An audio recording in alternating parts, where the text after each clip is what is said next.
So first of all, we wish to thank the organizers for the opportunity to share this open source project with you all today. And I want to extend my personal thanks to everyone who's spoken and everyone who's on the program to come. This has been such an energizing and exciting set of sessions, so thank you. I'm happy to bring my perspective of not only a project team member on InvenioRDM, but also as a library director and researcher at my university. And then it just encourage you to reach out if you have any questions about the project. You can see there's a link to all sorts of contact information and our slides as well. So I don't think I need to convince anyone on this call about the value of open science. Research is opening in some exciting and purposeful ways, although research isn't necessarily open for everyone.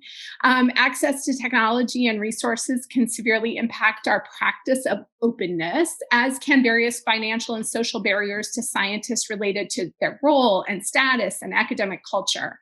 To address these barriers meaningfully, they have to be recognized first by the open source community to advance transparent and accessible science for all. The open science movement greatly influences the way we collaborate every day on everything from hypothesis generation to peer review, publication, and even use.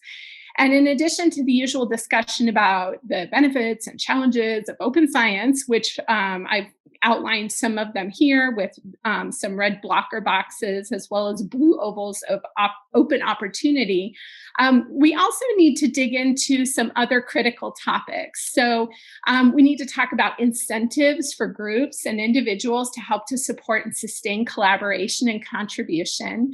And we also need to understand more clearly the concept of reciprocity. Open science is about mutual benefit across all groups, countries, domains, perspectives, and how do we make that work and work better?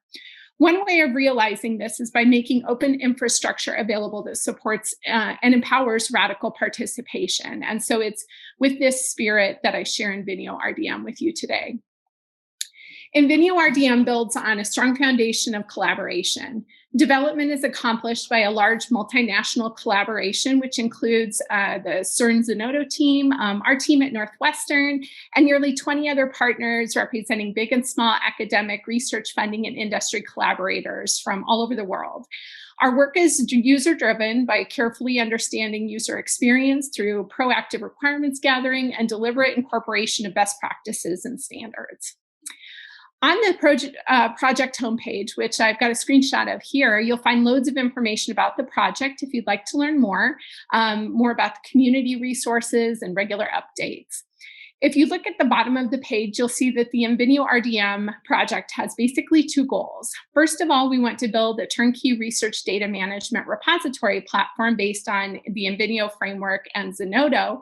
And we want to grow a community of research institutions, private companies, and individuals to sustain the platform going forward. So up at the top, I called out news and updates. Our monthly blog posts are a great source of information. Here on the right, you can see a small video from our November blog release that shows our work on file upload, and I encourage everybody to take a look at the monthly release posts as they are a great way to understand what's going on with the project at any given time. So for instance, with this draft upload, you can now, when you're creating a new draft, you can also upload files that will be included in the published record.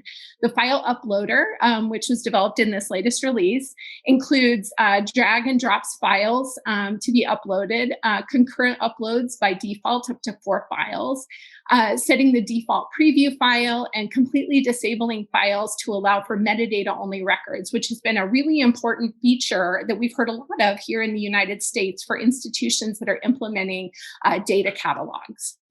Obviously, I'm excited about all of the techie bells and whistles being incorporated into the tool to enable a sustainable infrastructure, but I'm particularly inspired by the simple concept of turnkey. Making a turnkey tool means that installation and maintenance of that tool is no longer a capacity or financial burden. So let's chat shortly about the bells and whistles. We have a number of important features that impact user experience, as well as those that are behind the scenes to make possible the kind of dependable infrastructure that will support a wide range of desired actions and workflow well into the future. A few of our local drivers from Northwestern and from other sites are highlighted here on this slide. I'm not going to go into these, but they are in the slides that have been deposited into Zenodo so that you can take a look at how we're thinking about these things. We are really focusing on user experience as well as technical underpinnings that are obviously usually invisible to the user if they are implemented correctly. And so we're excited about what that means for our team. So one perspective that I thought would be interesting to share with you all today is our COVID perspective. Like everyone else, our project has been impacted by the context of the pandemic. In response, we've made several very deliberate decisions to enable progress to keep moving forward. Some of these include updates to the roadmap, a more robust structure to support community engagement, ways to connect with people all over the world, updated workflows and on-ramps for collaborators, and improved documentation and implementation resources to support those local teams who are actually doing the work of making this work, in their own institutional context. So on the context of considering the development pipeline in a thoughtful way.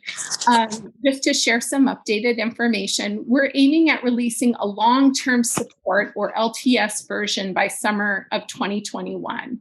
From January until summer, we'll be releasing stable versions of InvenioRDM on a monthly or bi-monthly basis, and then anyone who implements will be able to upgrade in between. Developing these standalone stable releases along the pathway to the LTS will take us a bit longer, actually.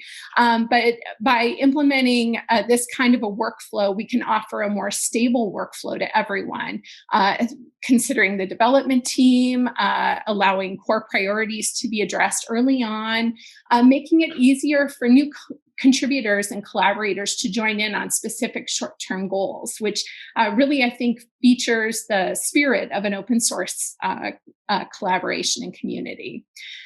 This approach also offers adopting sites a clear understanding of upgrade processes and opportunities from one stable version to the next.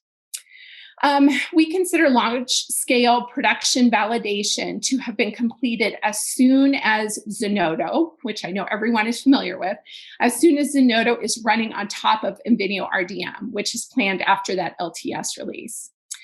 Our team at Northwestern has installed and customized the November release on a test server and will continue with each release along the pathway to the LTS, migrating our current Fedora repository by spring. And of course, we'll make all of these migration resources openly available to anyone who might find them of use. So I've mentioned a couple of times that we're user-focused. I just want to point out we've got some use cases that I've posted in the slides. And then I want to thank everyone for their time and attention, and especially to our collaborators and supporters without whom this work wouldn't be possible. So thank you very much.